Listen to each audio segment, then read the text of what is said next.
Welcome to Surviving the Side Hustle, the podcast for high performers who've gone all in, but still feeling a little stuck. I'm your host, Rob Tracy, coach, speaker, and creator of the Prime Performance Process. If you're a solopreneur, small business owner, or just launched your side hustle and you're tired of grinding with no momentum, this is for you.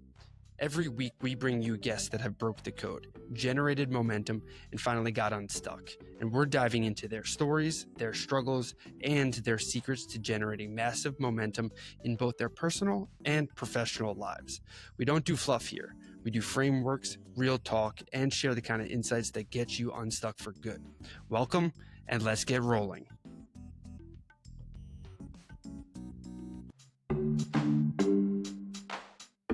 But before we dive in, I gotta remind you, if you're overwhelmed, spinning your wheels, or just tired of hustling without the results, it's time for a Prime Performance Strategy session. In this free call, we'll zoom out on your life and business, identify the real reason you're feeling stuck, and build a game plan to help you reclaim your confidence, energy, and gain some clarity so you can get back to doing what you set out to do. Lead, grow, and thrive. This isn't surface level coaching. It's a system built on resilience, intentionality, clarity, and alignment. So head over to survivingthesidehustle.com/free call to grab your spot today. Again, that's survivingthesidehustle.com/free call. Let's get going and help you look good, feel good, and do great things.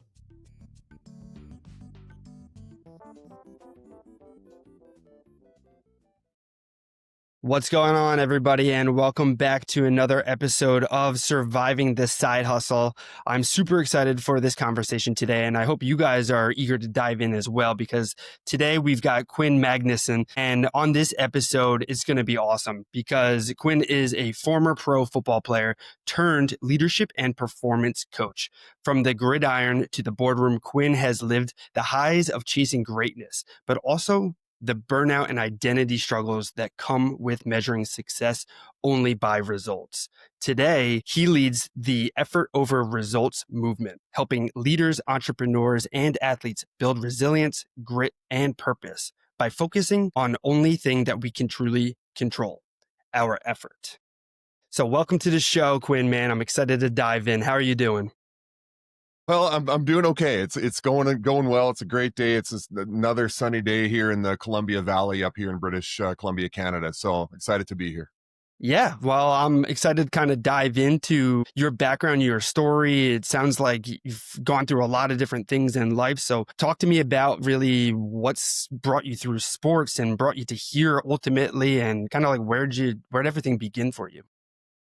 Yeah, I thought about what that story looks like, and not to go into, a great amount of detail because we only got the hour here. But I basically, my story started in poverty. A single mom, had two kids already, my older brother and sister from her first marriage, and then she had me out of wedlock. Not that matters. It seems to not matter as much these days, but back then it was a big deal. And she basically was on social assistance, which, welfare for lack of a better term, and raised three kids. And, me and my brother and sister all ended up, doing well. My sister's been a teacher for 30 years. My brother, was in the educational administration in universities in the States. And then, where I am today with business coaching and leading. And I just, I think about that journey and how sports, especially really, I think sports is really what kind of got me through all that. But the mentality shift, and this is what I want to talk about in a little more detail later, Rob, is it's all about perspective. And I grew up, like I said, in a household where my mom thought everyone was out to get us, right? It was a very pessimistic, very, woe was me, the world's out to get us mentality. And I grew up with that. And it was very tough to shake that. In fact, I really only started to shake that mentality probably into my 30s. I'm 54 now. But, getting married and having kids of my own, I realized that I couldn't continue on with that mentality because it really gets you nowhere. You have to kind of turn the mirror around and go, okay, well, I mean, I can't change what people are doing. I got to change, my own story. And so, through sports, I did that. I grew up playing a lot of sports, a lot of hockey up here in Canada, obviously. Played a lot of, amateur baseball. And then I got into football in high school. And that's really where I found my love. That and track and field. I was actually a pretty good shot putter. And if you want to learn more about that, just ask me. But sports really guided me. And, when I think about great leaders, and I talk about this on my podcast a lot too, is, when you think back to your childhood, and you think about those teachers that you loved, you think about the coaches that you loved. Maybe it was an aunt or an uncle, someone who was older than you that you just loved being around, and they made you feel safe, and they gave you confidence, right?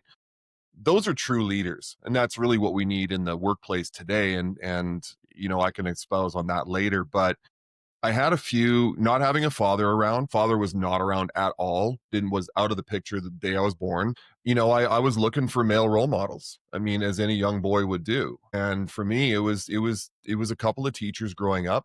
It was coaches growing up. Most specifically, my track coach towards the end of high school, who basically gave me the confidence I needed, built up my strength both physically and mentally, and which led to, being a member of Team Canada for shot put and discus, national junior champion, under 20 champion, 1988 through 90, going to world championships in those years, and then ultimately getting a scholarship to Washington State University. And I look back on this and I think about the story of people who, came from nothing and still were able to, earn that scholarship, still make a professional team. I played professionally up here in Canada, CFL. And I look back and I go, like, how did that happen? Because in sports today, it's like sports have become very elitist today, and it's very tough for kids with no money to even get involved with sports. Back then, it might have been a little bit easier, but it really was those coaches and teachers and older people in my life that honed who I was. But the threefold, and I'll wrap this up, but the threefold sort of perspective that I have is that, I grew up with nothing and a mentality of the world's out to get us. I had to fight through that because when I was in sports, it's like, listen, it's you against everyone else in a one-on-one in track and field, and in team sports, it's you and your teammates against the competition. And I had to learn resilience. I had to learn not to believe that, everybody was out to get me and my family and so forth. So transition into that, it was really just lately in the last 5 years where I really started to espouse the effort over results mantra. And what I realized was the only things we can control are our attitude and effort. And that sounds cliche, but it's true.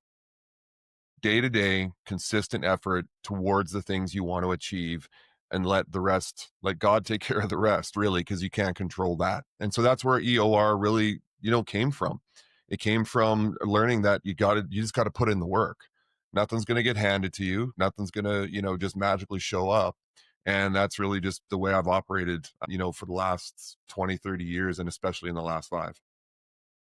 So thank you for sharing all of that. That's awesome stuff there. And I love the evolution of how things were going. Similar-ish kind of my background as I've kind of shared with you in the past, and people listening know, like, my sports was kind of like the gateway for me to get into everything. A little bit of a chip on my shoulder, not having my dad around as frequently as I would have liked. And yeah, it does teach you a lot of things out there. And I love what you had said, that it was you had to switch that mentality so that you can kind of grow. And I feel like kind of having that chip on your shoulder can be beneficial in a lot of different situations and scenarios. But I feel like when you begin to shift from that, like, really, really good to trying to get into that great, I think you do need to flip that whole mindset onto it. And I love how you've kind of gone through that. But I'm kind of curious on, so how did you land on, like, in the business world, that's who you're trying to kind of teach and spread to? Like why didn't you stick with athletes or specifically like younger athletes and things like that? What made you kind of get into this leadership with businesses?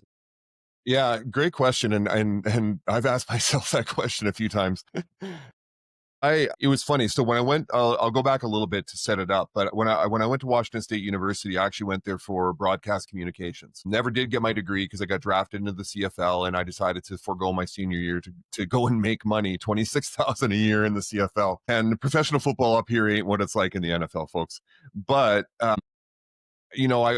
when I got done playing professionally, I was like, what am I going to do? I don't have a degree. And my old high school coach who was part of the school district here. He said, listen, he goes, get your education degree. He goes, I'll get you a job teaching, and then you can coach football, while you're teaching. And I was like, okay, so finished my CFL career, went back to university at the age of 27 and got my education degree, and I became a teacher. And from 2000 to 2005, I was a high school teacher. I taught history and English and coached the football and track teams. And I loved it for the most part, but here's another great story, Rob, of like the good luck, bad luck, who knows we've been talking about. Is the principal at that school said to me in my third year, he goes, I don't think you're Catholic enough to teach in this school, which is an odd comment to make. And then I kind of asked him a couple of questions, and he goes, you know what? He goes, I don't know, where you'll be teaching in 5 years, but it won't be here. And I was like, okay, great. So then I started questioning, like, is this really what I want to do, is be a teacher? And it's a tough job. I give all the whole props to teachers, man. Like I would not want to be a teacher these days, but it kind of led me to deciding to own my own business. And so I went from being an educator and a teacher and a coach, helping young people grow, to now owning my own business, which was a complete departure because my family was not necessarily entrepreneurial. I didn't have a lot of business owners in my family helping me and guiding me through that. And my wife and I just took a chance on a franchise company called 1-800-GOT-JUNK. You probably have heard of it. And we ended up being the franchise operators in our region for 5 years. And it was the best baptism by fire I ever got when it came to, understanding what it is to be a business owner. And so we did that. And then after 5 years, my body was just getting beat up, being on the trucks every day. And also the market had changed and economy had changed. And we were really struggling as a young family. We had 2 young kids at the time. And I ended up getting poached and got my job with a federal crown corporation here in Canada that basically, coaches businesses and provides loans. And I ended up doing that for the next 15 years. And so what I've noticed, Rob, is that in that entire process, everything I've ever done has been around growing and coaching other people, whether it be a high school teacher, coaching sports during high school. When we ran our own company, I hired a lot of the kids that I knew from the high school, and we grew them out to be great leaders in the community in terms of business. And then when I was at this most recent career job, 15 years, it was all about helping others get better as business owners. And that evolution seems awfully weird. But the great lesson, and I think people should take this away from it, and this will make a great soundbite, is that don't think that your path is going to end where you are today. Don't think that just because you're a high school teacher that you're going to remain a high school teacher for 30 years. Maybe you do, maybe you don't. I think Gen Z is really changing the rules on all of that. They're trying all sorts of different things and trying to find out what really matters to them because there's purpose. When I grew up, and like this, we're talking about the 70s and 80s now, you were like, okay, I'm going to go to high school. I'm going to get a university degree. I'm going to get a job, get married, have kids, retire. There was a timeline you had to follow. And Gen Z is really just breaking all those rules. They're not following any rules at all. And I love that about them. And that's kind of the way my life has been. It's like if you had told me in high school I was going to end up working for a federal crown corporation as a business coach, I would have laughed. Even when I was in university, it's like I would have laughed. Then I got my teaching job thinking, okay, I'm teaching for 30 years. Didn't last 5 years. Owned my own business, which was kind of out of the blue. And then it led me to a career job that allowed my wife and I to live very well. And now I'm in business coaching because everything that I do is about helping others get better. And so that's what that whole journey looks like. But man, it is not a straight line. And I want to tell people, if you're going to experience detours and U-turns and roadblocks and speed bumps, it's all part of the journey. It's all part of where you're meant to be at any given time. You just got to keep pushing forward. Yeah, I love that. I love all of that. That's some great stuff. And it's got some wheels spinning in my head. And I want to ask you a question and apologize if it's a little bit of a curveball, but No. so I'm hearing your story here, and it's clearly one about resilience, but it's also about like adaptability and openness and a lot of great attributes and values to what I think leads to a successful individual. Of all those things, any of those really stick out more so to you if you kind of reflect back on that you kind of like, yeah, this was probably the strongest trait that I had because it led me through, or X, Y, and Z, I guess. Looking back, Rob, when I think about it, like I'm not a risk taker, pretty conservative. I don't like big change. And as you get older, you tend to like change even less. But I think there were those, when I look back on those, good luck, bad luck moments in my life, that principle principal telling me I'm not Catholic enough, stuff like that. Our business, having to sell the business back to the franchise because, we had to leave it. And then I got this job, with this Crown Corporation. And then even leaving there 6 months ago, all of that was kind of forced. And I wrote a LinkedIn post about this the other day about environment. And you and I talked about this on my show about if your environment isn't working for you or you get too comfortable, you need a shakeup, whether it be forced change of environment or you just do it yourself. And so a chosen change of environment might be, just moving houses. I might be deciding to move jobs because, of whatever reason. But then there's forced changes where maybe you get fired. Okay, what do I do now? Or it's like the only job I can get is in the next state over. Okay, well, I guess I have to move a whole state over. Some people move across country. Something I love about Americans, they're willing to kind of move anywhere, college, everything. So it's kind of cool. But it's like you have to, I wasn't accepting of all that, but I was like, well, what else am I going to do? I have to provide for my family. And going back to my story earlier, I realized that as much as, you mentioned the term chip on your shoulder. Yeah, there was a little bit of that because I wanted to just prove people wrong that, poor kid from, the wrong side of the tracks could be successful. But it was more of a people pleasing thing. I wanted people to like me. I wanted people to like our family because I felt growing up poor, everybody hated us, right? My mom had that feeling too. And so I didn't like change. I went through a lot of change. We moved a lot when I was a kid as well. But I look back and now the answer I want to give you is this, is that I want people to take away from this. Change is awesome.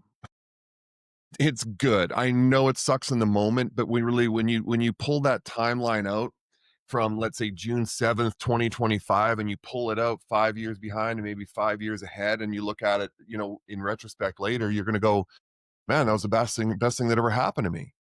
Because change forces you to adapt, and it forces you to make changes to yourself, physically, mentally, spiritually, that help you grow. And even some of those really negative moments in your life, maybe it was a death in the family, maybe it was, once again, losing a job that you love, things like that. Horrible in the moment, but over time, you adapt to the feelings and emotions you experience from that. And I think they always end up making you better. It always helps you change for the better. Don't get me wrong. You have some people out there that, they have negative moments in their life and it really does affect them so negatively that they, for lack of a better term, turn to the dark side. But yeah, I didn't like change growing up. And now I'm like, let's move to BC. Let's British Columbia, let's start my own company for fun because I want to help others. And that's what it's all about. It's just about not being too stuck in the moment and wallowing in the emotions and feelings of the day or two or the week where that negative thing is happening, and just going, okay, what does the universe have planned for me here? What does God have planned for me? Okay, I'm going to accept that and let's see where it goes. But you can't sit in one spot either. You got to keep putting one foot in front of the other and adapting and build that resilience up. And like I said, more often than not, it ends up positive. Yeah. Oh man, I love that. And I feel like I'm constantly sharing and talking about it, whether it's on social media with friends or clients, even that change it's scary, it's uncomfortable, but it's something that needs to happen for their growth to actually occur. And the easiest way to get that change kind of rolling is getting outside of your comfort zone, trying new things and being open to difficult things and looking at failure as like a minor setback or just a transition and learning and experience and just kind of keep moving and going forward. So I'm curious to ask you, when you're working with your clients in different organizations and such, where do you see a lot of people? What do you think is the biggest resistance to change or thing that you're constantly telling people like, okay, you got to kind of get over this or get over that? Is it mostly mindset or is it like specific skill or something? Or could you share a little bit about that? Yeah. I didn't say this, but I read this on LinkedIn last year and I loved it. I absolutely loved it. It's that people don't hate change. People hate being changed. And that's just a beautiful saying. Like no, it's not about the change. It's not about, maybe at work they introduced a new ERP system and I got to learn a whole new system. It's not about what they're worried about is how does this affect me and my job? Is my job still safe? is this going to create a lot more work for me, right? And so forth. It's not the change itself, it's how does it change them and their work-life balance or the way they operate, even change in relationships. It's not about the change there, but it's how does it affect you physically, mentally, and spiritually. And so that's what I've always kind of gone by. It's like, is it the change that's causing the problem for you, or do you fear the change in yourself? Because we don't like being changed physically, mentally, spiritually. We have our ways, we have our beliefs, we have our daily routines, and people are afraid of that more than the actual change. Because if you look back, you pull that timeline out and you look back at a change at work, a change in your life, you go, yeah, it sucked in the moment, it really wasn't that bad, and actually I got better because I learned something from it. And so that's where I think people can take a deep breath when change is happening in the workplace. But what I do tell business owners is, I say, listen, if you are gonna, when we were doing business at my last job and we were selling them on, for example, a new ERP system, on a strategic plan, I said, you need to communicate to your staff why you're doing this and how it affects them individually. Because I said, otherwise they're going to be scared, they're going to feel psychologically unsafe, and you're going to lose production and you're going to lose efficiency because of those feelings that they're feeling. And this is where the workplace has changed in the last 5 to 10 years and continues to change, and why I bring EOR to workplaces. It's about psychological safety. If you take a look at Maslow's hierarchy of needs, it's level one. Level one is just, I just want to be able to go to work and feel safe. I want to, and I don't mean safe as in I'm going to be attacked, but it could be verbal abuse. It could be the way your boss treats you, the other coworkers treat you. How failure is handled in your workplace. Is it a results only workplace as opposed to recognizing effort? Once again, why we preach EOR. That is what people need. Once they have that, then they can grow. But if they don't have level one psychological safety, you can't go anywhere from there. It is literally the foundation that every business, every family, every human interaction should be built upon. And so that's what we preach with EORs. Number one, psychological safety. Number two, growth mindset. Understanding there's going to be mistakes, there's going to be some failures, but what do we learn from it? How do we get better from that? We don't chastise people for failures. We walk them through it and ask them, how can we help them learn from it? And then the third thing being effort recognition. Let's recognize the effort that people put in the workplace, on the field, in your family, in your relationships, instead of just what resulted, whether it be good or bad. You can have a great quarter at a workplace, a great year, revenues through the roof. But if that's all you focus on, the message you're sending to your workers is that's all we care about. On a football team, sports team, same thing. All we care about is championships. Hey, I want a championship too, but could you also recognize the hard work, the team and my teammates put into this, right? You burn people out when you focus on results only. Yeah. Yeah. Beautifully said. I think that was perfect. And I want to go back to the first thing you were talking about there with the psychological safety and being able to communicate that, because I imagine you got to be able to draw the line though somewhere though, because you can't make it so safe where then there's like no pressure or stress to like actually get things done. Right. So like, how do you assess where to draw that line, and how do you even communicate that, I guess? Yeah, it is all in the messaging and the communication. And I don't want people to mistake. I have this problem all the time with effort over results. People mistake it for being kumbaya, woo woo, let's hold hands around the fire kind of stuff, right? And it's really not. It's actually been proven to be highly effective. So, like Google, Patagonia, Pixar, all have gone to more psychological, safe workplaces. But some people will roll their eyes and hear those two words together and go, we're going to cater to a bunch of snowflakes. And that's not what this is about. Psychological safety, literally, every human being needs it. And what psychological safety means is this: it doesn't mean we aren't trying to achieve, it doesn't mean we don't have expectations of you as an employee. But the key is to make sure that you outline exactly what is expected of them. Give them the map, give them the instruction book, let them know how they're being, assessed, how their performance reviews are being handled based on what they can control. And when they do achieve those, let's call them report card marks, right, in work, and their performance reviews are good, you have to show them where they've succeeded, appreciate that effort that they put into that. But then also where maybe they're not succeeding, you got to coach them through those areas. Not just say, okay, well, your scorecard basically says that your revenue this year was, 4 out of 5, but your collaboration with teammates was like a 1. So, because that becomes, once again, strictly the scorecard. It's Yeah. the conversation around the KPI. And I had a beautiful conversation with GV Saran the other day, and my episode with her just came out. She goes, it's not about the KPI, it's about the conversation around the KPI. We want metrics. We want something to shoot for. We want goals. We want championships to shoot for.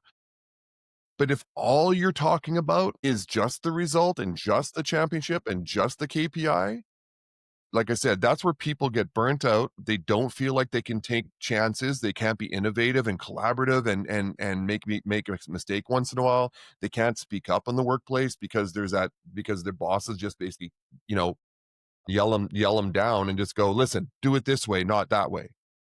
Well, you burn people out, you go through a lot of people, your staff turnover is going to be higher, and you're not going to get very much productivity because people are going to work in a box. And that's not where corporations and companies and even small businesses succeed. They succeed with people who feel that safety first, so they can be themselves and that they can be productive. People want to be productive. And I know that a lot of boomer owners are, kind of ticked at Gen Z because they say, well, Gen Z has no work ethic. No, they have a work ethic, but they're only going to work hard for stuff that they believe in and understand why they're doing it. It's different. Like I said, Rob, when I was a kid, it's like, here's your job, do it, or else you don't have a job or Yeah. you don't get paid. You want overtime, you have to earn overtime. Now, nobody wants overtime because they want work-life balance. But Gen Yeah. Z and the younger generations, all they want to know is, okay, why am I here? What specifically is my job? What's the purpose? How do I fit into this whole big picture of the company? And do I feel safe enough to come to work on Mondays, not having the Sunday scaries, to be productive? Same thing with a classroom. You have an unsafe classroom where kids are being bullied behind the teacher's back, you're not going to get anything out of those kids. None of them. Same thing with Yeah. the team. If you have players bullying the other players and the coach lets them get away with it, you're not going to have a good team. Yo, what's up? Sorry for interrupting. It's me, Rob. If you've been listening and thinking, man, I just know I'm capable of so much more, but something's just really not clicking, well, I've got something for you. It's called the Prime Performance Personality Quiz. And in just a few minutes, you'll uncover what's actually slowing you down. So, whether it's a mindset block, energy drain, or a lack of clarity, this quiz is going to give you specific insights to help you build momentum again. Again, this quiz is free, fast, and honestly, freakishly accurate. So take it now over at survivingthesidehustle.com/quiz and stop spinning, start winning today. Everywhere, families, everything, right? Yeah, that's so true. Because you can't you got to get the more buy-in, you got to be able to communicate a lot clearer and I love what you're saying there but I'm curious because so somebody is say they are super focused and all they've been aligned on is the results and they're tracking it and they're struggling to get through and they're starting to get kind of burnt out. How do they identify or how do they even begin to shift out if they do say, hey, maybe I am plateauing, maybe I am burning out? What do I do? Like, what's the first thing you can do? Because you're probably feeling stuck if you're in that situation.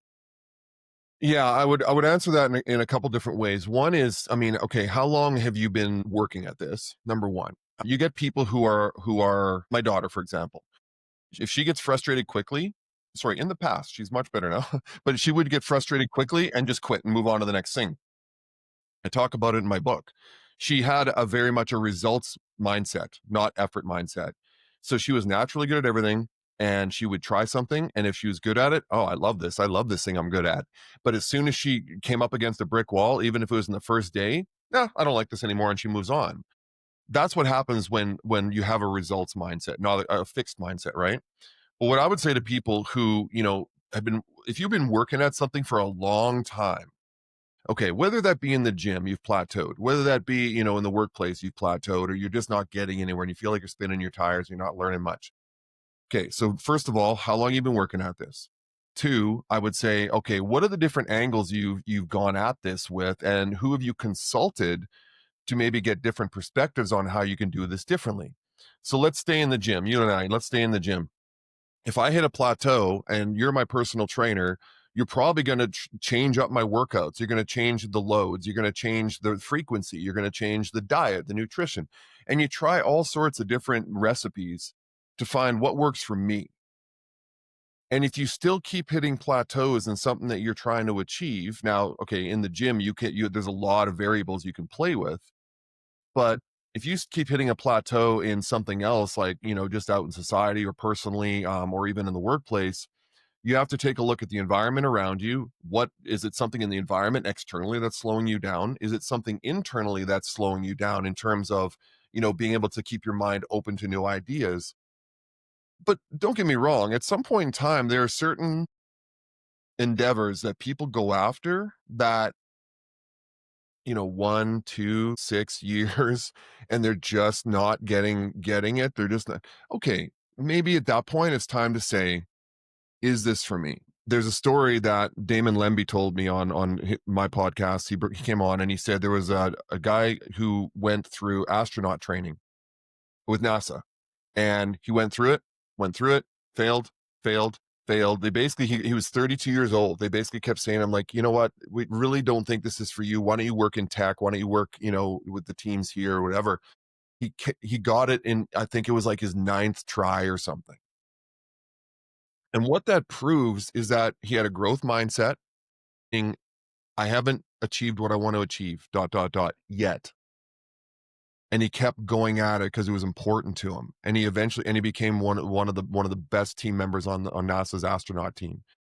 And I don't have all the details exactly, but the story was this person never gave up. But we give up too soon. I think the one thing with younger people today under the age of 25 is that they do tend to, give up on jobs, give up on relationships, give up on things too quickly.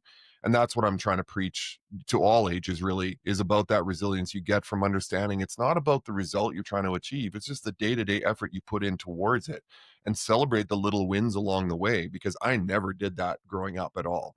If I didn't win, it was a loss. If I didn't achieve, I was a failure. If I didn't win a championship or win that meet or whatever it was horrible.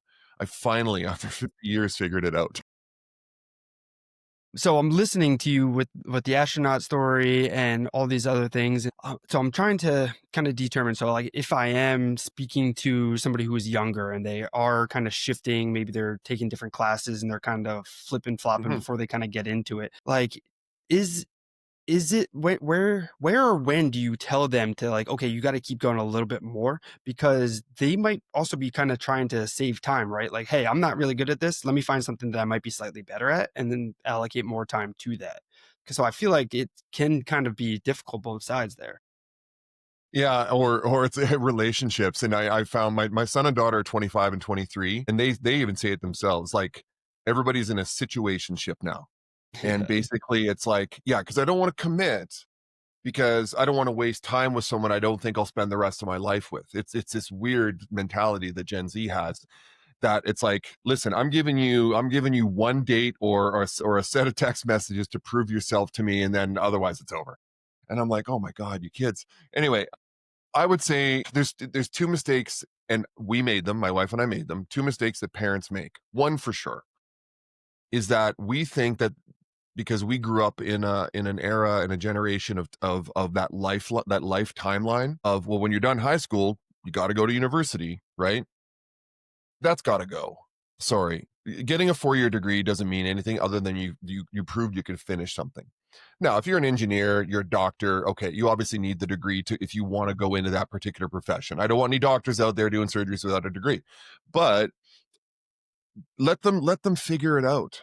If they're 19 and they don't know what college or university they want to go to, give them a year off after high school. I preach highly that kids after high school should just take a year off. You've been in an educational institution for and I was a teacher, 13 years, kindergarten to 12. Take a break. Go travel, try, or just work for, a year, and learn what it's like to work, right? Truly work. Try a bunch of different things. And then if you want to go to university, you better make sure that it's because you want to truly go to university, not because your parents told you to. And I know I'm going to get a lot of crap from a lot of parents saying, well, if I tell my kid they're going to university, they're going to university. Okay, fine. That's the way you operate.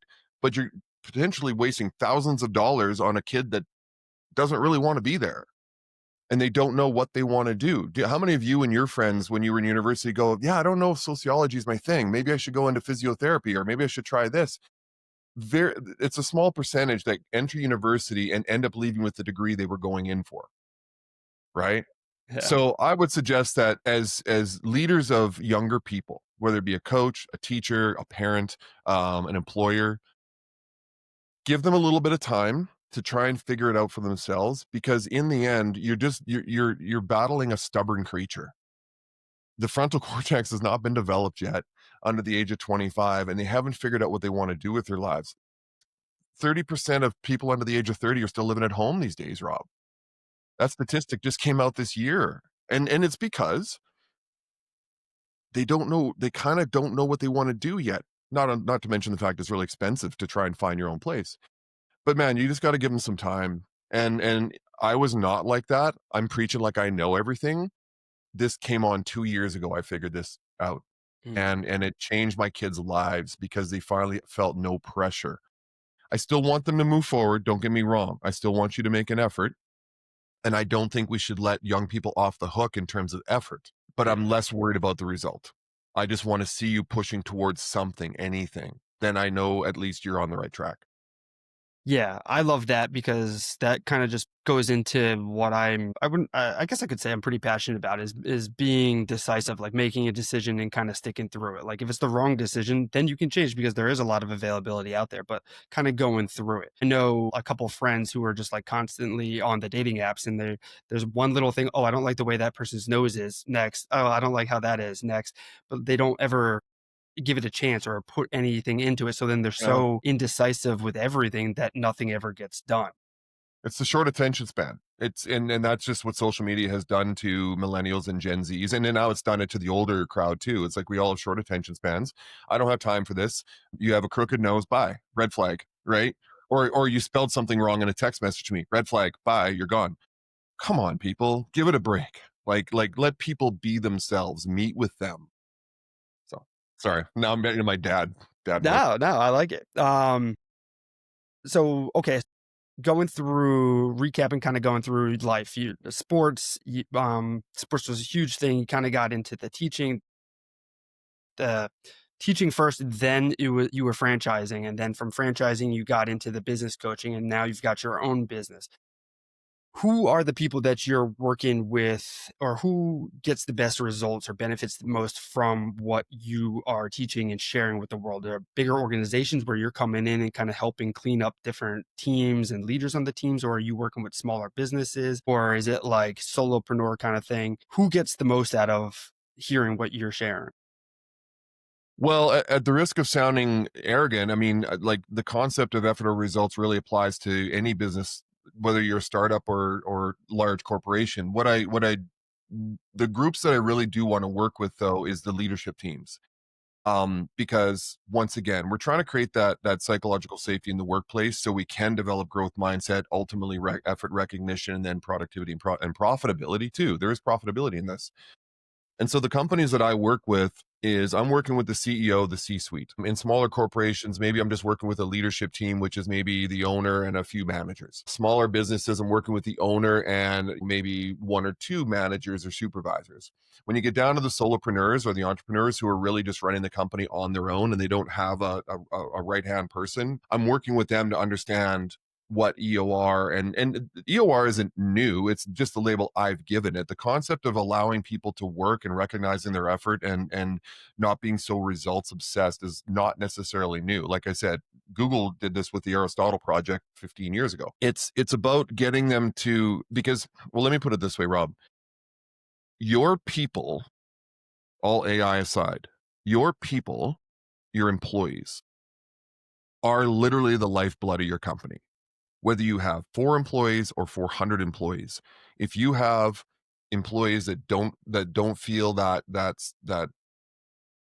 once again, safety sounds weak, but if they don't feel like they're just comfortable coming to work and that they're happy to go to work, they're not going to be productive. They're literally going to do just enough to not be in trouble. You know what I'm saying? Yeah. How many jobs did you have when you were younger? And I know you're not very old, but for me, it's like, hey, I'm just going to do enough work to stay out of trouble. And because I know the guy next to me was really slacking, right? And but you want to develop this environment where here's a great example. My daughter works for a company, still works for the company, and she loves it there. I said, "What is it that they do that you love so much about?" She's in construction actually, and she goes, "I totally messed up on the project last week.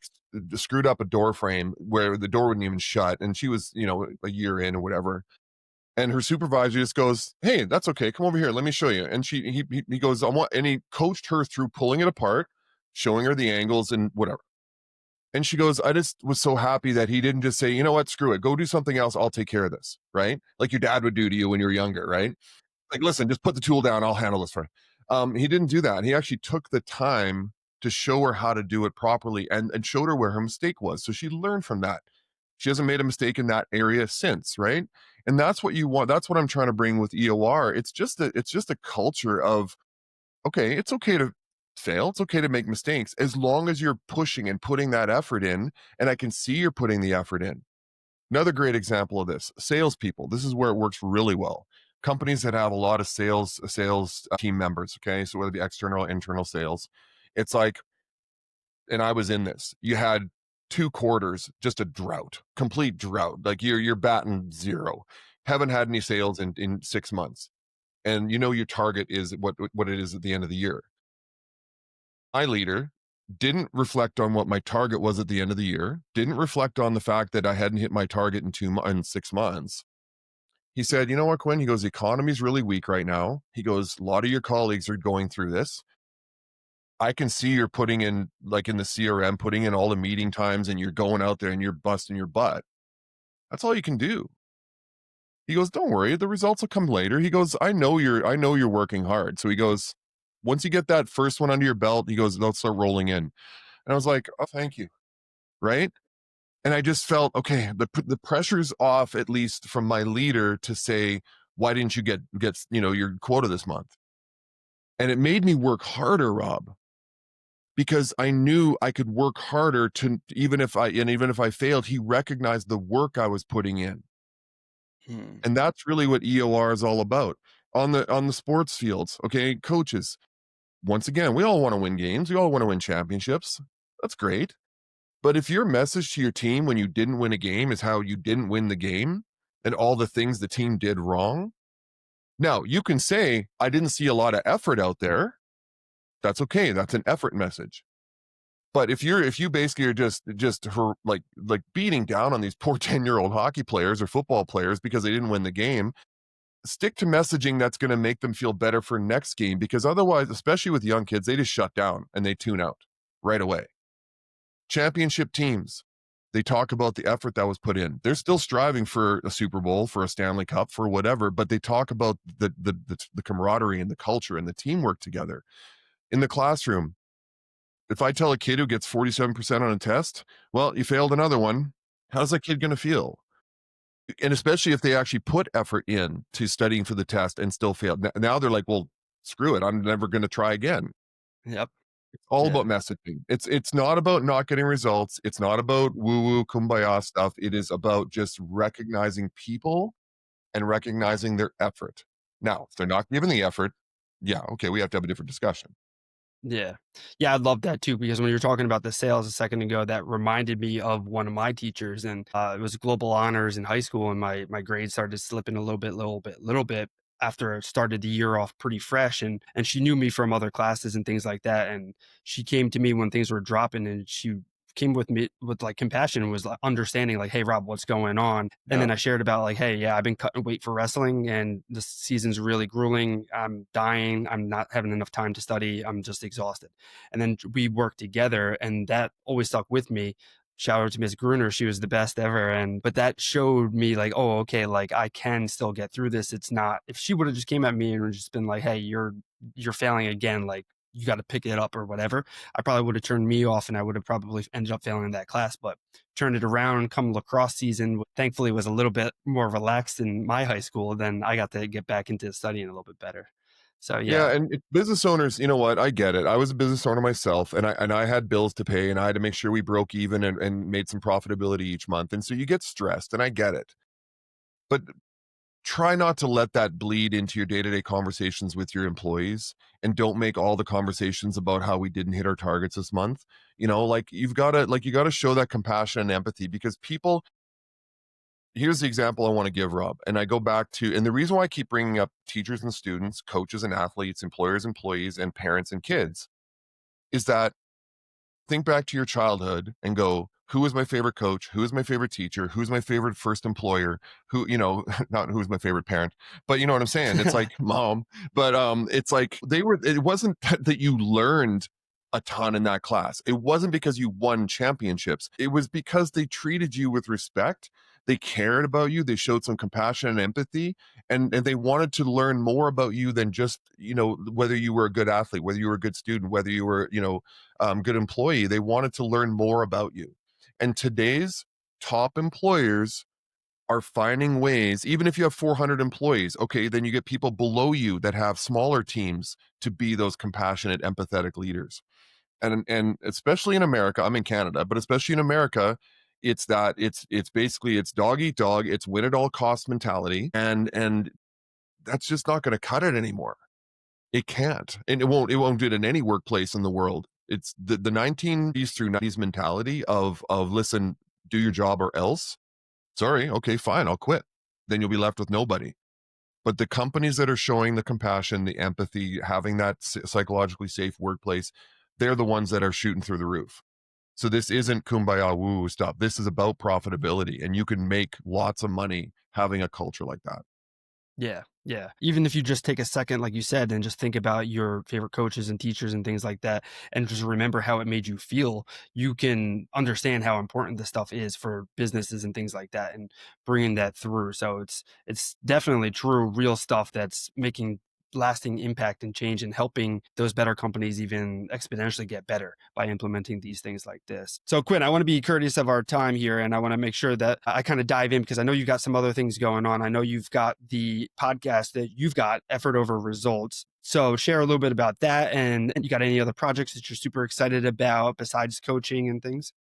Yeah, so the EOR podcast, Effort Over Results, you can find it on YouTube and all the usual podcast channels. That's been going. We just hit 1,000 subscribers today, which is kind of an awesome thing. But it's so funny because once I saw that thing click over to 1,000, I was like, okay, back to zero again, right? Like, because like I try not to look at the scoreboard anymore. Super proud we got there, but I also know that it's not where I want to stop. I want to keep going, right? So 1,000 subscribers on the EOR podcast. You can find us on social media, Effort Over Results on Instagram. The same thing on TikTok. We actually got on TikTok, but it's basically just, clips and shorts from the YouTube episodes. I have a book coming out sometime in the near future. It's basically completely done. We're just putting the last finishing touches on it. It'll be called Effort Over Results, the secret to grit, growth, and greatness. And just excited about that, and just super excited that my wife and I had the opportunity to move out here to the mountains, and I can clear my head and work with, small entrepreneurs, solopreneurs up to large corporations and help them. But no new projects. I'm trying to stay focused. I don't like getting distracted or letting my ego get the best of me. The only goal I have this year is to break 80 in golf, and we'll see if that happens. But other than that, I just want people out there, your audience and my audience, to know that my goal with EOR is really just to make you and your company better, you and your classroom better, you and your sports team better. Really want to get into more keynote speaking. I've done a decent amount of it, but I definitely want to do more of it, either online or otherwise. So reach out to me at effortoverresults.com, and we can go from there. So the quickest place to get involved or touch base with you or ask you even a question would be effortoverresults.com, and shooting you a message through there. Are you taking on new clients and new projects? If someone listening to this is like interested, like, hey, I got to get this guy into my organization. Yeah, and in fact, what I did is I said basically for the rest of 2025, for the year of 2025, any American clients that want to work with me in the EOR program, it's basically a money back guarantee. I said I told companies, all you're going to do is cover my expenses to come down, work with your team. And if you don't get the results that we try to shoot for, and it's results, don't get me wrong, I still like results. If we don't get those metrics that we're trying to shoot for, you don't pay for the project. This is how much I believe in this. And so if there's companies out there that are listening and you want to have that chat, Quinn at effortoverresults.com, or just go to the website, message me through there, because I want to get this message out to everybody that I think when you do something like this, it can't just be a philosophy. It can't just be a business model. It has to be something that you truly believe in so much that you would do it for free because you know how positively it affects others. And that's really what I feel about EOR. Yeah, now that is a pretty attractive offer. So that's pretty awesome, and I'm excited and glad to hear that you're doing that. That's really cool, and I Yeah. really appreciate you taking the time coming on today. I know busy, and there's a lot of things going on in the world today, and having you being able to sit down and kind of chat with me, it's just awesome. I love hearing your story, getting a little bit deeper into it, and then also a lot of the different tips and stuff that you share. So Quinn, I appreciate you, man. Thanks, Rob. I'm glad we got together now twice this week, and I know the results are going to be great. People are going to love the two different episodes, and thanks for having me on the show. Of course, man. Appreciate you. And that's all we've got today, guys. Peace, peace, peace.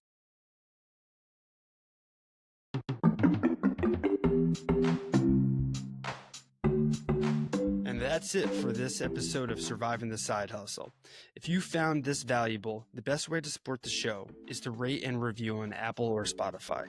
It helps get the show in front of more driven individuals just like you, and helps them discover the tools to get unstuck, break through burnout, and build something real. And you can always connect deeper with me, our guests, or grab free resources at survivingthesidehustle.com/Rob. Whether it's a strategy call, the Prime Performance Personality Quiz, some of our products, or just to check out our free content library. Connect with us over at survivingthesidehustle.com/Rob.